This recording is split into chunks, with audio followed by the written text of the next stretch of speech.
So we're talking this entire month about habits. Everybody say habits. Everybody say habits in their best French accent. 3, 2, 1, go. What the heck was that? All right. So we're talking about habits. Because I believe if you really want to experience the life that Jesus calls life abundantly, you need better habits. And we talked about last week that practice, everyone say practice. Nobody really talks about practice in church. But man, I'll tell you this, if you want to grow in your walk with Jesus, you need to practice some things. And we talked about overview, just some basic habits that you could do. But I want to get, over the next 3 weeks, really specific. I'm going to lay them out for you, for the 2 people that care. Tonight, we're going to talk about how to read the Bible, why the Bible matters. Next week, we're going to talk about prayer. And then the week after that, I want to talk about how to have a really healthy phone life. Because a lot of you guys have really bad habits with your phone, and I want to speak into that. So that's what's going to happen for the next 3 weeks. But tonight, I really want to talk about the Bible. And I got like literally 5 minutes to talk about this. And I really do believe this, to be honest with you, that my job tonight is almost impossible. Because, and you might be like, why? Like, Anthony, you're talking about the Bible. Isn't that what you're supposed to do? Because you're a pastor and stuff. Yeah, well, listen. A lot of you, just don't care about the Bible.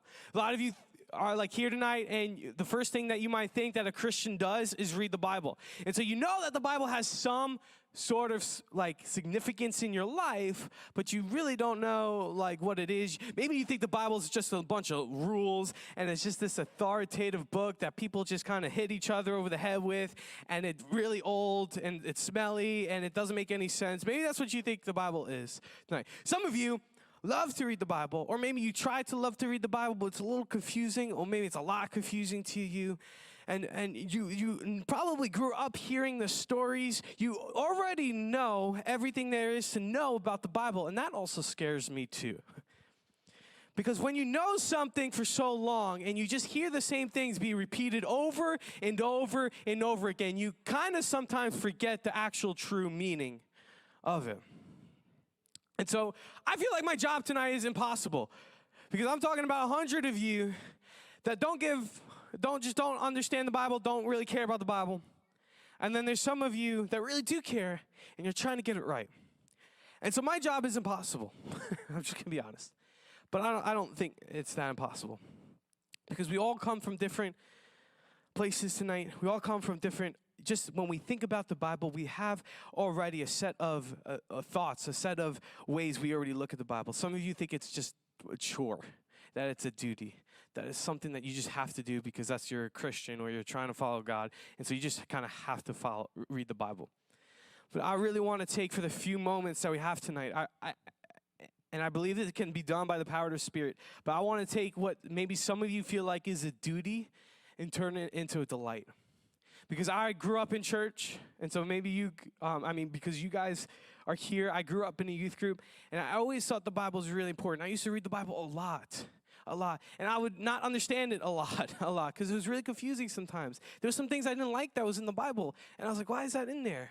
And I just had a lot of presuppositions going into reading the Bible. But over time, and it's been taking a really long time, I would say now more than ever, I love the Bible. And I had to let go of some paradigms, some false views of it. I could just be honest with you, it's my favorite book ever. It's amazing. And I believe this, when I meditate on it day and night, it's just like Scripture says, all of a sudden the things in my life that were so dark, all of a sudden turn into life and something beautiful. And it's because I have this new approach, something different into it. And so there's been a lot of things I learned when I was really young about the Bible that I wish I'd never learned. And I can't speak to everybody's presuppositions going into the Bible. I can't. But I really wish over the next few moments, or as we just talk tonight, as you break up into crews, that you would get a new, fresh, just a love and awareness. Even if you're not even a Christian, even if you don't care, I pray that you would actually see the Bible for what it is. And how do I do that? I think the best way I know how to do that in this next few moments is to talk about the story of the Bible. The story of the Bible. Who likes movies? Raise your hand if you like movies. It should be everybody. If you don't like movies, see me after. I'll pray for you, okay? But what makes a good movie, I believe, is a lot of different things, but I believe this, most importantly, it's the story. If you get me with the story, if you get me with the plot, if you get me with the drama, I'm going to watch it. I'm going to be invested into it. This is why I love the Marvel Cinematic Universe, because there's just this story, especially in the Infinity Saga, there was this story going on that took like so many different movies and so many different things to see the fulfillment of. And I just love that about the Marvel Cinematic Universe, and I love that about movies because it has a really good story. And I believe this, that a lot of you tonight don't know the true story of the Bible. I don't care if this is your first time here or this is your millionth time here. I believe in all sincerity, because I love you, that because maybe you have these presuppositions going into the Bible that you miss the story. Or you grew up in VBS and hearing all these Bible stories and you think you know what the Bible is about, but because you've heard it so often that you actually lose the significance of the meaning. And so, honestly, I just want to switch things up today, and I want you to just play this video. It's 5 minutes long. I think it's one of the best videos out there in 5 minutes to explain the storyline of the Bible. And I'm just be honest with you too. Like, you might think this is stupid of me, but most of the time when I watch this video, I've teared and I've cried. Seriously. And the reason why is it's because it speaks to the deepest parts of my heart. And if you're a human being tonight, which everyone here is, I believe that it will speak to you. The story of the Bible will speak to you if you allow it. Well, Anthony, I'm not a Christian. Yeah, it speaks to you. Anthony, I don't care about God. Yeah, it speaks to you. If you see the story for what it is, I believe it can speak to you. So I'm going to stop talking. I want every eye, not on their phones, not to the person next to you. Listen, if you can, for the next 5 minutes, I want you to look at this video, look at the screen, and just take in and remind yourself, or maybe for the first time, hear what the story of the Bible is all about. So let's play that video real quick. The Bible's an important book, but it's really long. Yeah, it's a collection of many books written over a long period of time, but altogether they tell one unified story. So, what's the story of the Bible?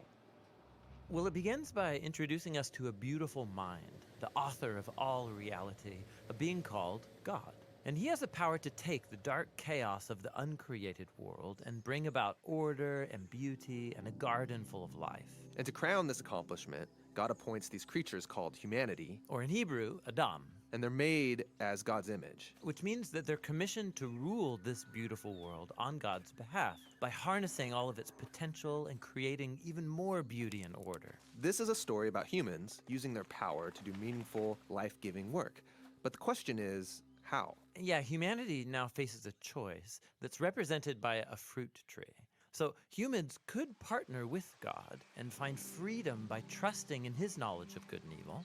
Or They could seize power and define good and evil on their own, which, God warns, will kill them. and they hear the voice of a dark, mysterious creature that tells them the choice is simple. Take the fruit. It'll give you power and freedom to rule the world on your own terms. And so they seize this knowledge, and as a result, they become suspicious and self-protective. It leads to fractured relationships, violent power grabs, and ultimately, a whole civilization, Babylon, that has redefined evil as good.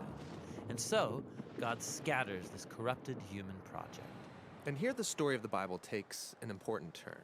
We zoom into the story of a man and a woman who come out of Babylon, Abraham and Sarah. Yeah, God promises that from them will come a new people, a nation that has another chance to make the right choice. And if they succeed, it will open up this new way forward for the rest of humanity. And this is why the rest of the Bible story is about this family. And it does not go well. Despite God's personal guidance, Abraham's family gives in to that same temptation to redefine good and evil on their own terms, apart from God. Even when their best people were in charge, rulers who loved God's guidance and had divine wisdom, even they gave in. And so Israel was warned by their own prophets that these choices would lead them back to Babylon, this time as conquered captives living in exile, and that's exactly what happened. So even with God's personal guidance, Israel fails. Who can succeed? Well, the prophet said that the story wasn't over. God's going to send a new leader to Israel to cover for their failures and to transform the people's hearts and minds so that they can make the right choice. And so the part of the Bible called the Old Testament ends, and these promises are left hanging. And then the biblical story continues into the New Testament. We're introduced to a man who comes from the line of Israel's kings, Jesus of Nazareth. And he said that he was bringing all these promises to their completion. He confronted that dark, mysterious evil that all humanity has given into and resisted its power. And then he announced that God had arrived to rule the world through himself. Jesus taught about God's definition of good and evil, and he said that real power is serving others. According to Jesus, it's people who love the poor and even love their enemies. These are the kinds of people who actually rule the world. And that's confusing, but also really beautiful. And so is the claim that the story goes on to make about Jesus, that he is God become human, to be for Israel and for all humanity what we could never be for ourselves. He came to take the consequences of our evil into himself, and his sacrificial love proved more powerful than evil, than even death itself.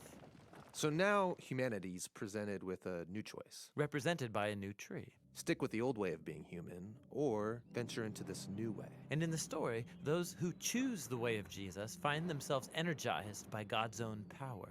People who know that they are loved and forgiven by God can become people who love and forgive others in return.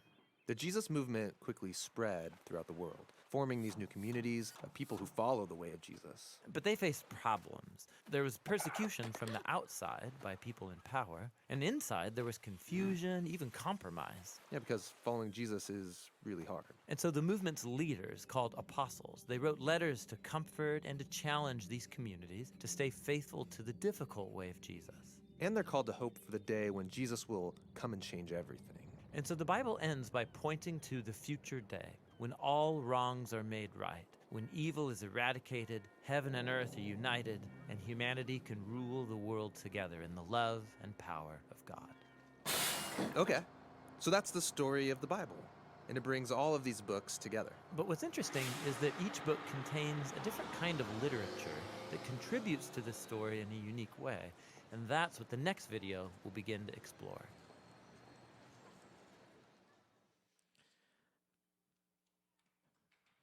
Yeah. I hope you see it. Like, I'm gonna be honest. I just hope you see it. How powerful, how beautiful, how amazing the story is. Because this world is messed up and this world's broken. And a lot of people have their ways of making it right. But I only see one God throughout history turning chaos and bringing order out of it. And so I want to talk about now for a few moments, how do we make this into a habit? Because I believe this, if you get this into your life, daily rhythms, and you actually just slowly, with that big picture of mind, the story, you can actually start to now dive a little bit deeper and read a little bit more, because some of you only read like just the New Testament. And that's like a really small portion of the entire story.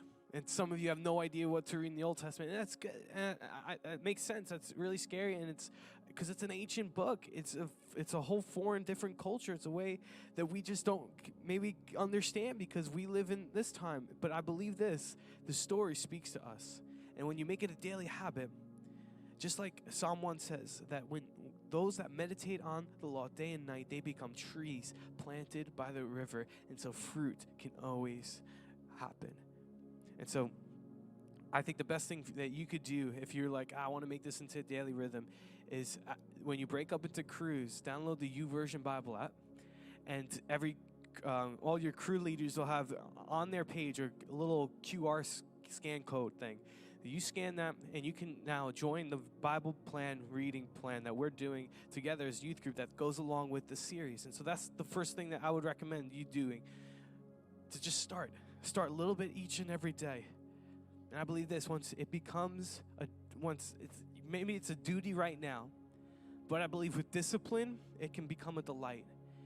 And when things don't make sense, and when things are crazy, and when things are chaotic, you can run to God's word, not as a religious duty, but something because you find source of life in it.